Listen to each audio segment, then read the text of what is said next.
Okay, some quick housekeeping before we get started. Again, we do have a chat and a moderator that's keeping an eye on it. So if you do have any comments or questions, please feel free to use that. We will do our best to keep an eye on that and address those questions as we're going through. And of course, keep an eye on the LinkedIn stream. We do have a delay, so we're going to do the best that we can to keep things nice and tight for you and have a great conversation today. So let's get started. Hello and welcome to Kentik's very first LinkedIn Live. We're really excited. I'm Phillip Gervasi. I'm a director of technical evangelism at Kentik, and I'm joined by Justin Ryburn, a good friend and colleague of mine, who's also the field CTO at Kentik and a veteran network engineer, I believe both in the service provider and enterprise space. So artificial intelligence, right? That's probably the buzzword of the year in technology for sure, but also in popular media, if you're watching the news at all. And rightly so. We really are in a new world of advanced computing. And we're going to talk about what that means with more powerful computers running more complex workloads, and then with vastly bigger data sets than we ever have before. Now, here's the issue, though. These powerful computers aren't standalone boxes in a data center or in a university lab. What we're seeing is actually that these are a collection of computers working together to distribute an AI workload across many CPUs, GPUs connected over a network. So think about it. The network in between all of these GPUs, which can number in the thousands or tens of thousands, is absolutely critical to how we perform AI tasks today. And if you remember that quote from Sun Microsystems that was said many years ago, the network is the computer. That's true now more than ever. But we have a problem. Traditional networking in a data center won't cut it anymore. So what we're going to talk about today is how networking, specifically in the data center, has adapted or is being adapted to accommodate these new types of distributed workloads. So thanks for joining me, Justin. It's good to see you. And let's start by really defining what the problem is here. Basically, what's so different about AI workloads in a data center? Yeah, I mean, I think as you said in the intro there, we're talking about, what could be considered the largest distributed compute system in the world, right? I mean, some of these data centers that are being built to compute these large data sets that AI is generating have tens of thousands of GPUs, right? Spread across multiple racks, multiple rows in a data center, and they have to all interconnect with them. I think, at least a lot of the data centers that I was involved in helping build, you had from the compute out to the internet was 99% of your traffic flows, right? You were hosting an application, that application being accessed from the internet. And so most of your traffic is north-south. You might have some like database calls or things that are east-west, but the majority of the traffic is north-south. You also typically in those type of data center environments have workloads that are shorter lived, right? You have a request from a web browser that hits the application. They request a web page. That web page loads. The person reads. Let's say it's a news article, just for the sake of discussion. And they might find a link that's interesting. They click on it, but your flows, your traffic is very short lived. And we're talking about these large models, these large language models or whatever it is that are being processed by these AI workloads. They're long-lived. It could take hours and hours where these GPUs are talking to one another, and so you have these huge flows of data that last for a long period of time. Those are some of the things I think are probably the easiest thing to think about. There are some other unique challenges we'll probably get into a little bit more as we go through the conversation here. Yeah, I mean, after talking to some data scientists, hours and hours is an understatement. I mean, we can be in the days, weeks, or even months for some of these artificial intelligence workloads. And we are talking about training a model. We're talking about the process of getting the result. We're not talking about now we have the data set and we're moving it over to like traditional compute. We're talking about actually crunching that. And I would say that data center networking traditionally, there was quite a bit of east-west traffic. And, we had our CLO network and leaf spine architectures to reduce latency. And, if you remember storage vMotion across the data center, there were things that we did to accommodate that. We're dealing with now is a new scale and performance requirement. So I don't think that anything is like this super compelling new invented technology, but it's solving these problems incrementally. So that way, like you said, these GPUs can communicate with each other the way that they need to. So that way we're not waiting an inordinate amount of time for the job to get completed. I mean, we are talking about GPUs that are distributed across an entire data center. So each one of these nodes has a very high bandwidth connection into the network. And I see kind of like I don't know if you want to call it the AI network or the training network, whatever you want to call it. I'm sure there's a term out there, right? It kind of exists as its own pod. Those are all the devices that are talking to each other, and often in like a full mesh scenario.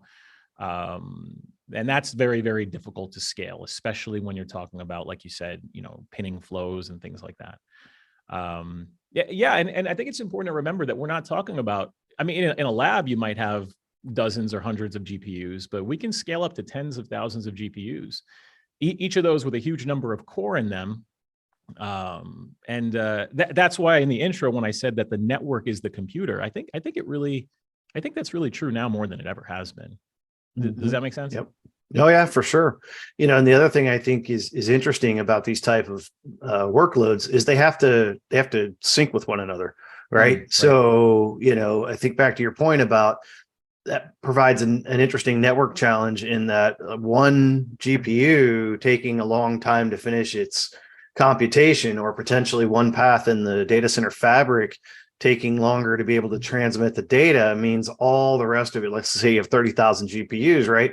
You have 29,999 GPUs waiting for the one to complete because there's a synchronization of the jobs. So that's a whole new unique challenge that we typically haven't had to deal with in a data center. Yeah, that I think that's going to be one of our main problems, is that the way that they communicate is different than traditional data center networking, in the sense that we do have the synchronization happening.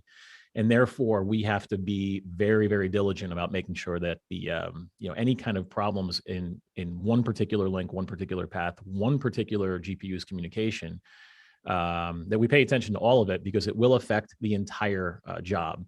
I mean, ultimately, we're talking about elephant flows here, right? Or at least that's what I used to call them, right? I don't know if there's a new term in the AI workload space. But it's this idea of large amounts of data being sent, and instead of these lots of individual small amounts of data. And they're going to go through, I mean, it's not necessarily that they're all the GPUs talking to each other in a single mesh. It could be a subset of GPUs, but nevertheless, we are talking about synchronization among distributed GPUs. And so I guess what you're talking about is like, if there's if GPUs are, or rather, if there's one GPU that's idle, they're all going to be idle, right? Is that what you meant by time? For sure. Yeah. And then ultimately, let's put some numbers on it. I mean, if we're looking at like a 1.5 millisecond delay, I know that sounds like very little, but in just doing some research, that gets compounded out exponentially once you start to add that over time, and that causes that cascade effect of delay in the job completion time. So, I mean, that's why some of these things can take weeks or even months to complete. And the network can become very quickly the bottleneck from that happening. So, Well, like you said, you also have these elephant flows, right? Which means you have to figure out a way to distribute that load across the many links that you're going to have in a data center fabric, like you're saying, whether you have a claw or you have spine leaf, however you're building your physical topology, and then your logical topology on top of that. We've always had lots of links, but now it's become even more critical with these new AI workloads, because you have to be able to load balance, for lack of a better term, across all these links. There's this concept, if you do some research on the designs of these data centers, there's this concept of spraying the traffic across all links, which historically, most engineering, most designs, you don't want to do that, because then you wind up with an out of order packet problem, right? For your normal UDP and TCP type of workflows, for like a web application, you typically don't want to do that, because you don't want your packets out of order and then have to reorder them or kind of put them back together. But a lot of the designs for these AI workload data centers, that's exactly what they're trying to do, because they want to fill each link as much as possible, right? So that's kind of that makes sense. I mean, that means then that we are not able to really oversubscribe our network like we used to, right? I assume that's what it means. Yeah. I mean, I don't know what ratio you used kind of as your magic number back in the day when you're designing data centers, but whether that's a 5 Usually to somewhere in 1 the or 2 to 1 to 3 to 1. 3 to 1. Yeah. Okay. 5 to 1 kind of depends on, you would look at the traffic of what type of applications you had and kind of make a decision from there. But yeah, when we say oversubscription, just to be clear here, what we're typically talking about is like, the leaf node talking to a spine node in a data center might have twice as much bandwidth to the host as it does up the stack, right? Because the presumption is that not every one of those links is going to be used at any given time, right? So if I have a leaf switch and it has, I don't know, I'm just going to pick some numbers here. It has 10 gig of capacity down to host. It may only have 5 gig of capacity upstream, because again, the idea is that the odds that all of my 10 gig worth of bandwidth downstream is going to be used at any one time, is not typically done. But in these type of scenarios where you have all these GPUs talking, they're filling every link they have access to. So you can't really have oversubscription. You have to have 1-to-1. So if you have 10 gig downstream, you got to have 10 gig upstream. And by the way, 10 gig is a rounding error in the type of bandwidth we're talking about, right? So yeah, we're talking in the hundreds of gigs per node at this point. So the bandwidth, that's the funny thing is, because I remember, back in the day designing enterprise networks and talking about like QoS for phone systems, real-time audio and video, things like that. The answer was always like, all right, QoS is great, but in this day and age, we don't need QoS because we have like more bandwidth amounts of bandwidth, right? Bandwidth was always the solution. Why you don't really, QoS policies don't become viable. They don't enact, however you want to say it, until you're starting to run into congestion problems or whatever. That's not the case now, because we are, like you said, a 1-to-1.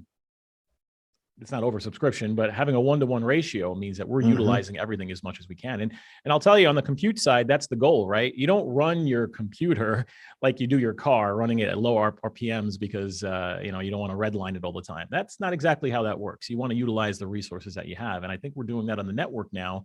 Specifically, I think the main, and correct me if I'm wrong, but the main issue then underlying all this is that the network, we have to do, insofar as the network is responsible for it, we have to reduce the job completion time overall. Otherwise, we are waiting for workloads to complete, and then it becomes less relevant. We don't have that data when we need it. It could be, so we're talking about like the entire workload, right? But it could be that there are these individual components, these individual workloads that are being done by a subset of GPUs that then give that result to another subset of GPUs. If you think about neural networking and that sort of thing, where you have these layers of machine learning within machine learning, all instructing each other, that's kind of what it's derivative, right? So you need the result of a previous run to be able to run the next process, right? And you can't really start on phase 2 until phase 1 is completed, if you want to think of it that way, right? Yeah. And in that sense, we rely on the slowest path, the weakest link, the slowest path, the path with the worst latency or whatever it happens to be. That becomes the defining factor for our job completion time. And again, if we stall waiting for one specific flow to complete, our job completion time increases. We put off getting the results that we want. We lose money if we're a business, if we're a hyperscaler that relies on this for an income. If we're doing medical research and we're doing this in order to advance some sort of science, I mean, all of these things are very important.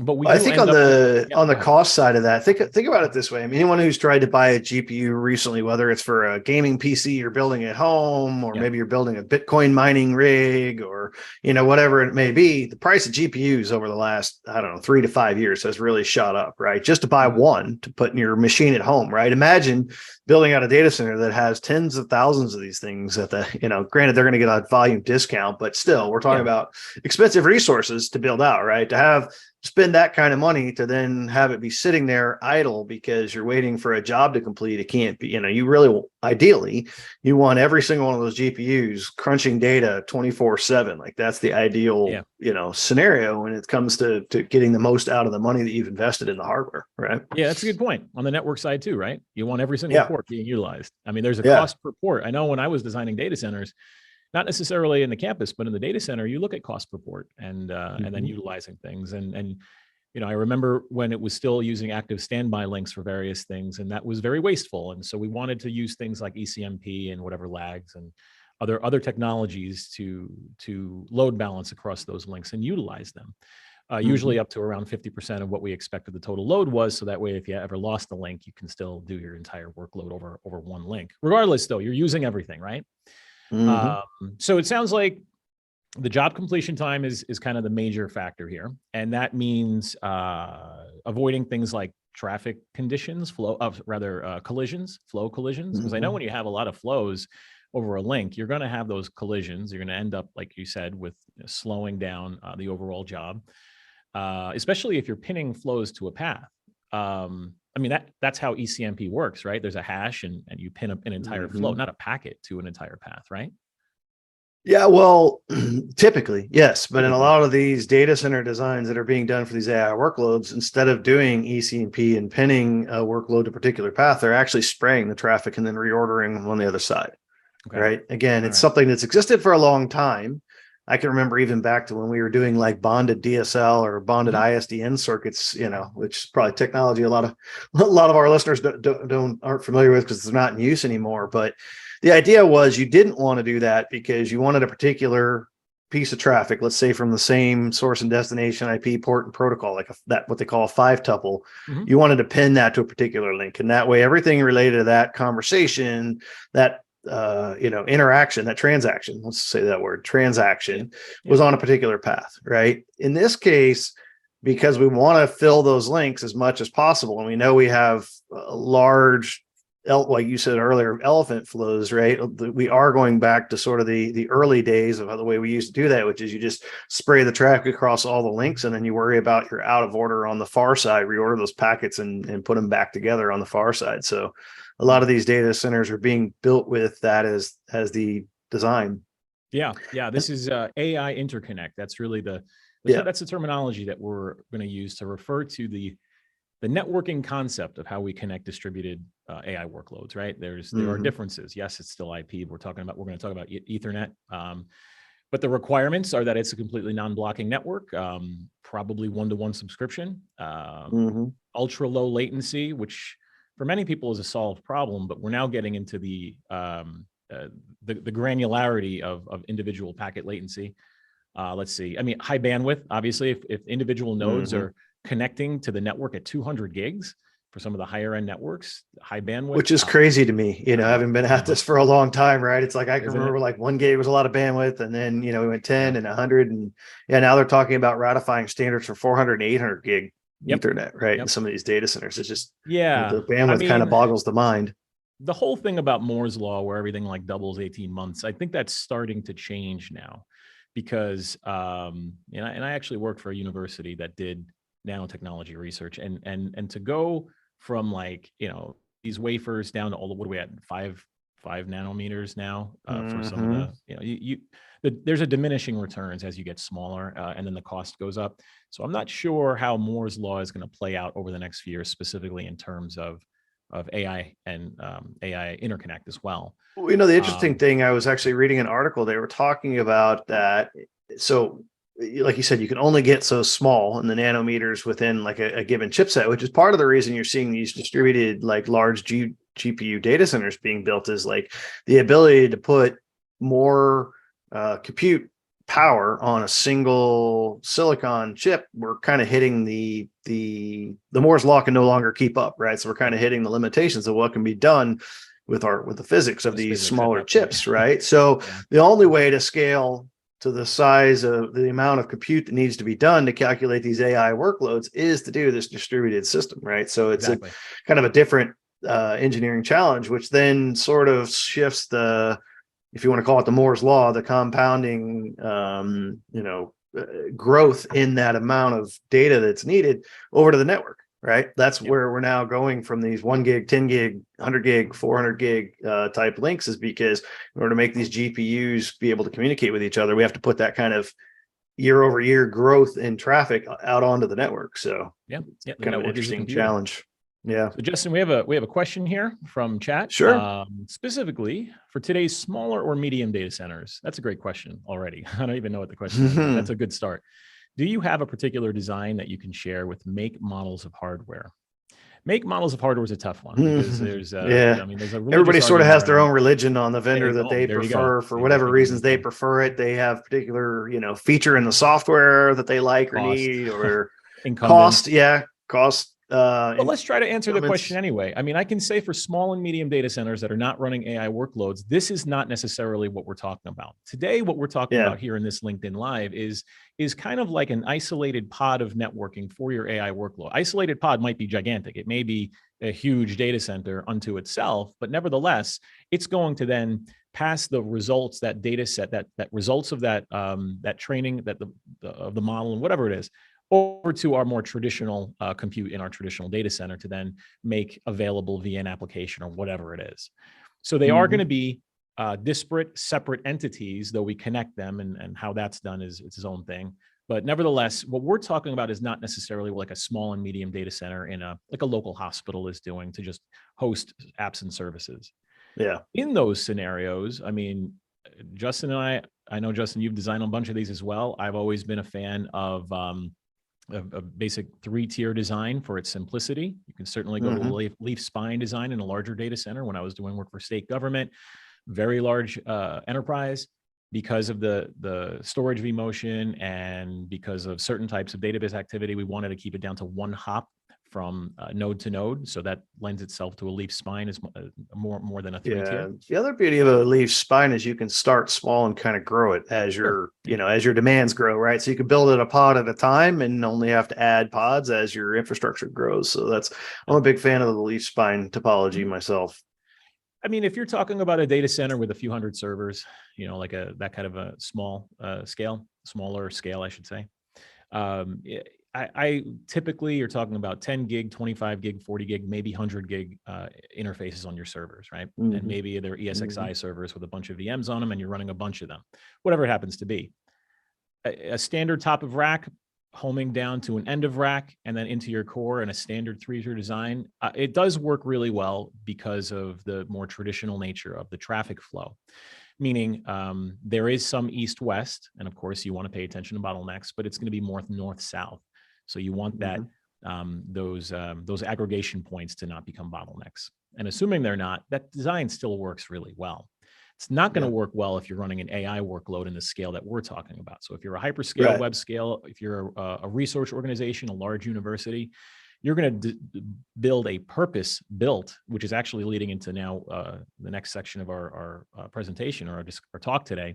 We're going to be talking about a purpose-built AI interconnect network.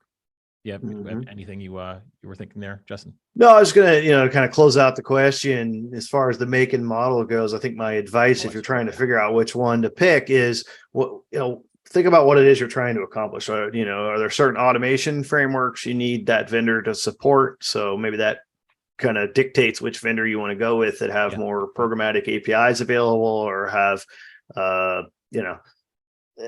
Terraform already ready to go, or they support, whatever automation framework you're using. A lot of times that drives it. If you're trying to build like an EVPN, VXLAN data center fabric, like an overlay fabric, there's only certain vendors that support those. So you want to pick one that has that. So you really need to figure out what your design is, what your plans are, and then pick your make and model of switches based on what supports your design, as opposed to picking your favorite vendor and then making it work in your design would be my advice to it, at least.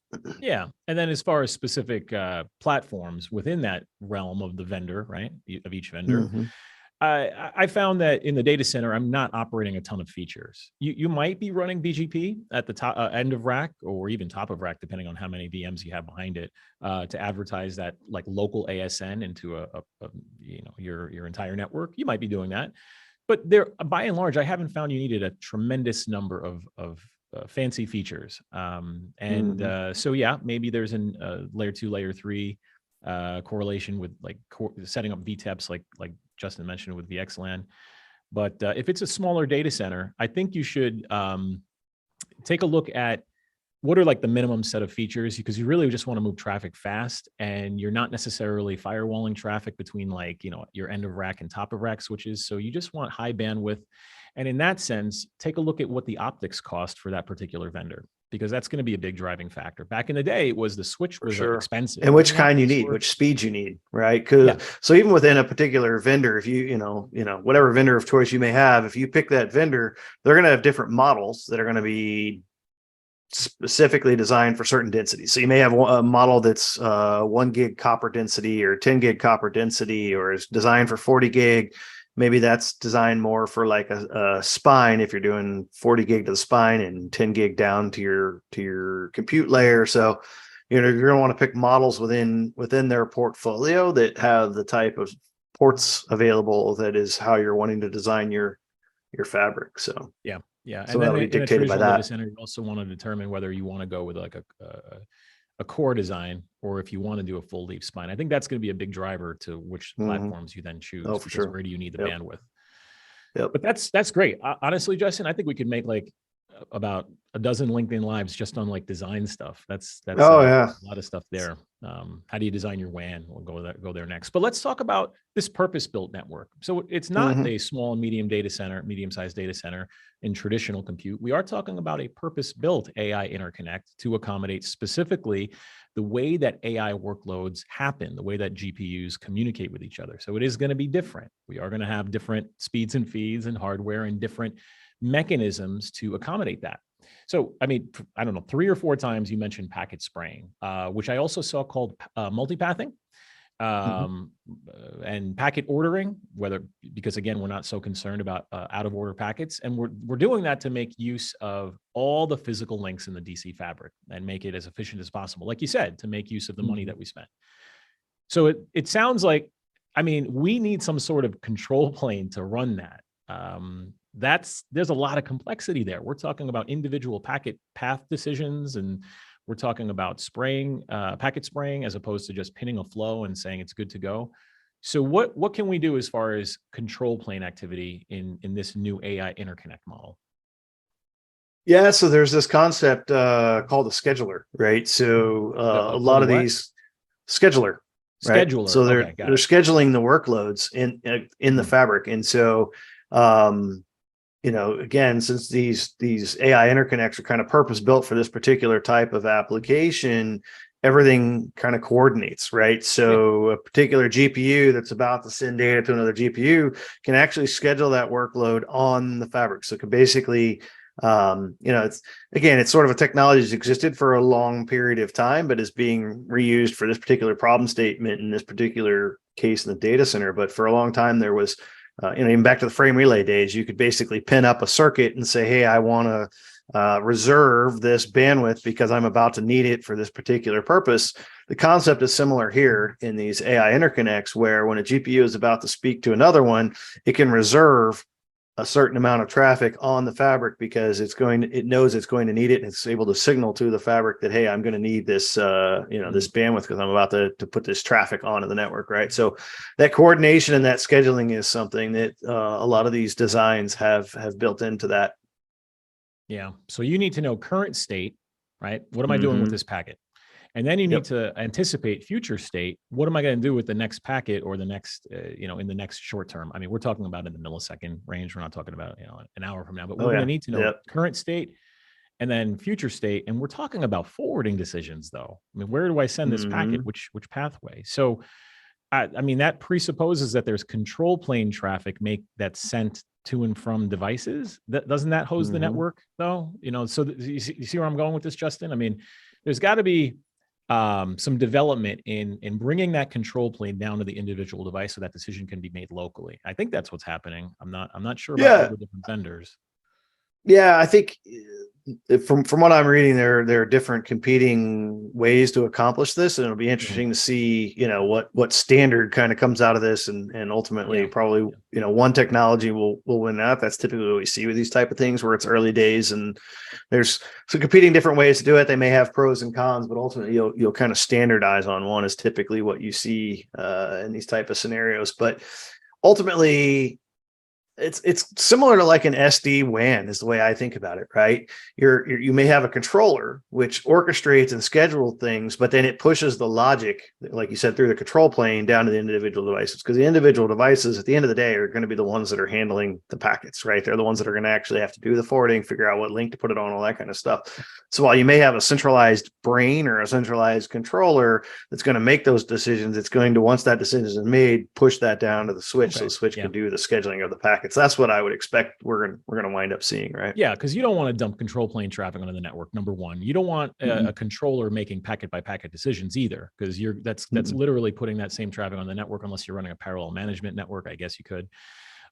So I do see that it makes sense to put as much of that intelligence as you can, maybe right in the NIC itself, so that way you can do that, but perhaps control policy from a centralized controller. That makes sense. I mean, I remember some of these things, not necessarily the controller aspect, but I remember some of these things, like when we talked about various types of DAC cables. Well, that's DAC, right? Direct attached cable, but DAC cables and InfiniBand, you remember that? And that was kind of the answer for high performance computing back in the day. Ethernet was not. Well, there's still some people who would argue that InfiniBand may be the right way to build these AI interconnects too. Really? I think, I mean, there's definitely, I watched some videos where people are arguing whether InfiniBand or Ethernet is really the right way to go. I think by and large, the arguments, in my mind at least, the arguments for Ethernet seem to win out because it's standardized, right? We've been using it for a long time. We kind of understand how to do the cabling. We understand, I mean, it's easier to find engineers who are experts, whatever that means in our industry, right, on Ethernet versus InfiniBand. So I think there are a lot of reasons to go with more of a standards approach in Ethernet, but there are some arguments we made for in InfiniBand. It is designed for these type of high speed, low latency, low loss type of applications that we're talking about here. So I can see why people could make a compelling argument that that technology is not dead, right? That's the way to go. I mean, similar arguments have been being made for years in storage networks, right? Like there's, you could do it either way. When you have these high volumes of data that are being moved around with low latency, low loss, there are arguments to be made for either technology. Yeah, and now we have the way that some of these GPUs are communicating with each other using RDMA, right, which is non-blocking, direct memory to direct memory communication, right?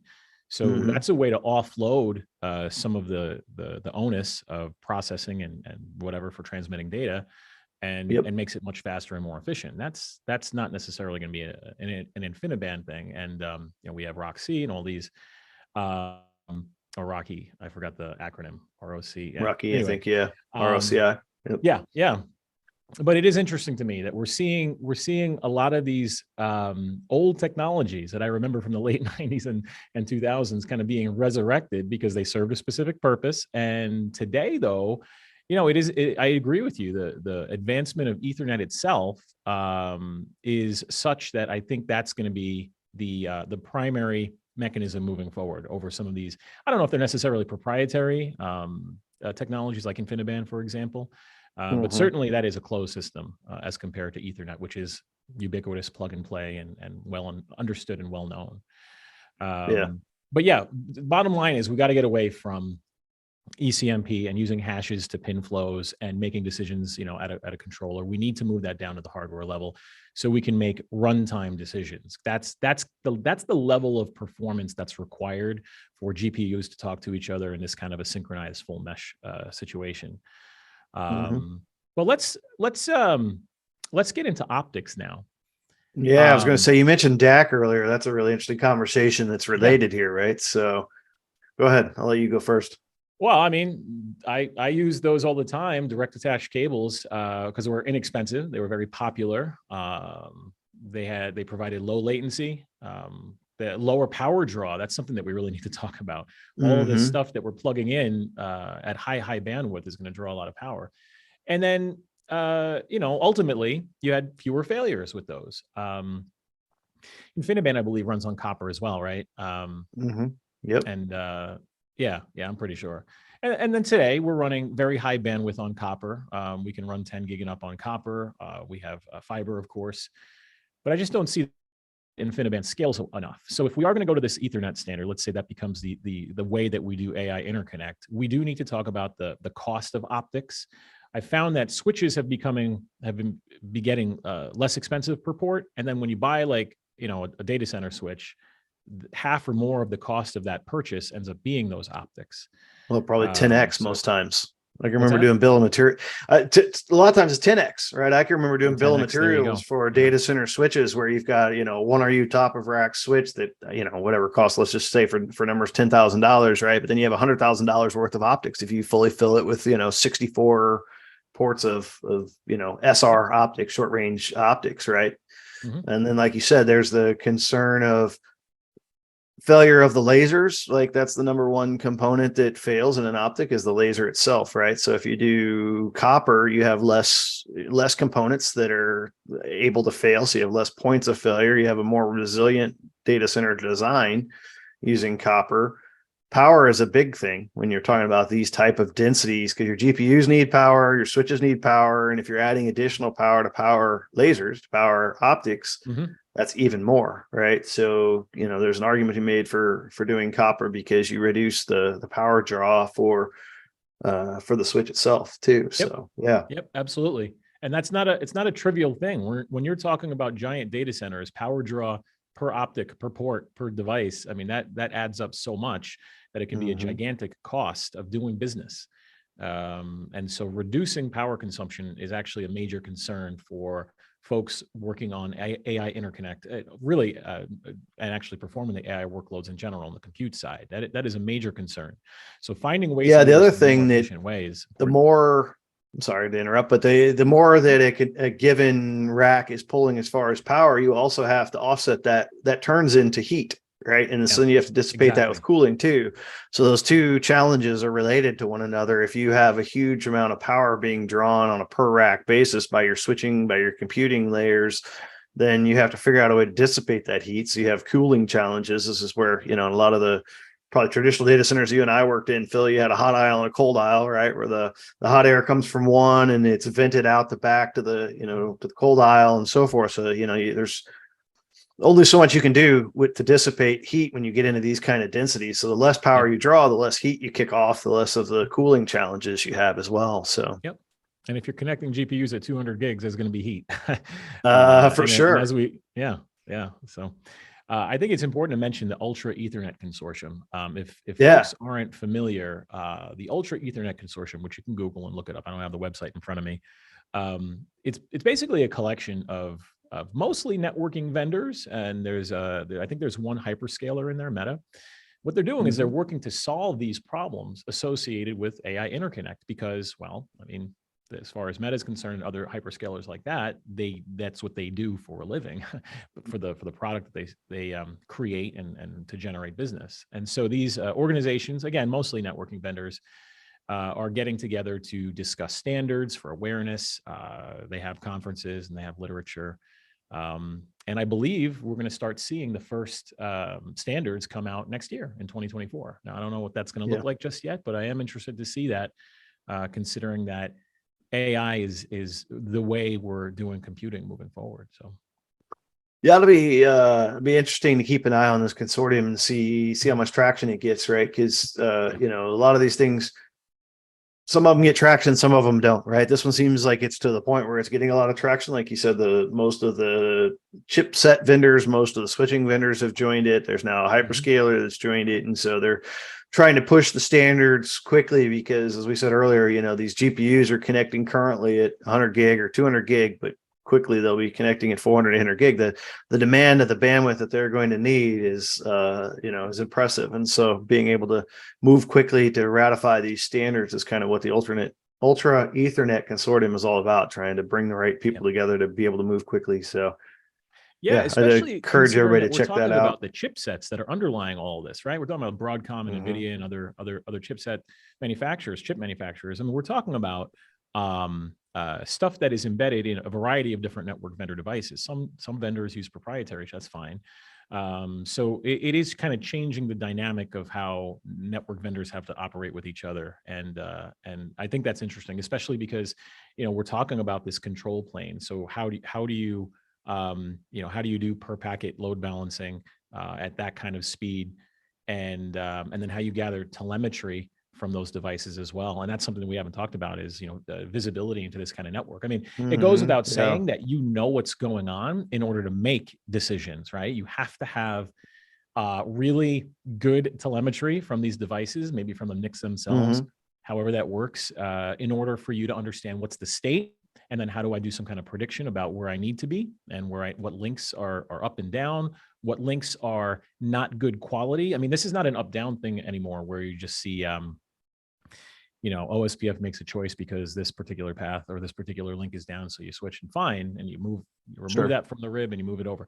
But now we got to look at link quality. We got to look at a lot of different factors in order to determine, literally millisecond by millisecond, less than that, how to send a path down to some other GPU.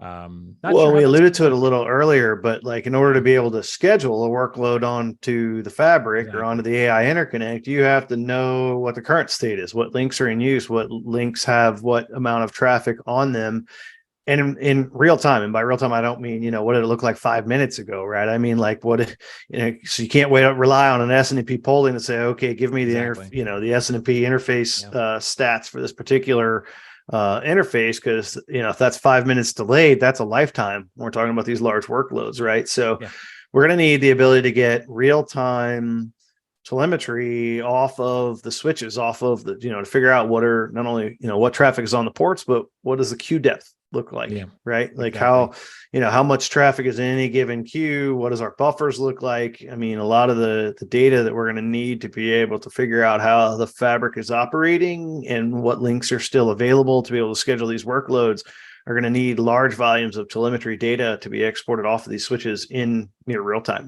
down sub-second, sub-millisecond in some instances, probably. Yeah, I know some folks are using, flow sampling. I'm sure you can do packets with a kind of a parallel network.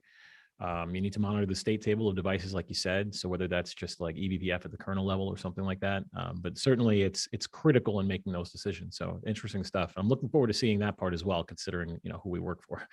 Yes, for sure. Yeah, it'll be interesting to see what data is available from these and what the the methods for collecting those data points are going to be.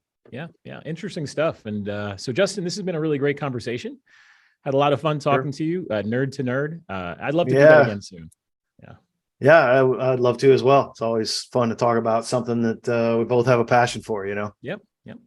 And I mean, especially considering we're talking about artificial intelligence, right? It's going to be a crucial part of our world from now on. I mean, it already is, but moving forward, even more so. And so I'm sure there's a lot more we can unpack just within that space, but of course, within the realm of networking as well. And thanks very much to our audience today as well. We hope that you enjoyed the discussion and just, Justin and I kind of hashing it out and rambling, no pun intended. And we look forward to having you join us again to listen in soon. Now, to learn more about Kentik and how we leverage AI and use a data-centric approach to network observability, visit Kentik.com, where you can find blogs, you can find videos, podcasts, contact information, of course, and you can also sign up for a free trial as well. And so on behalf of Justin and me, thanks very much. Bye-bye.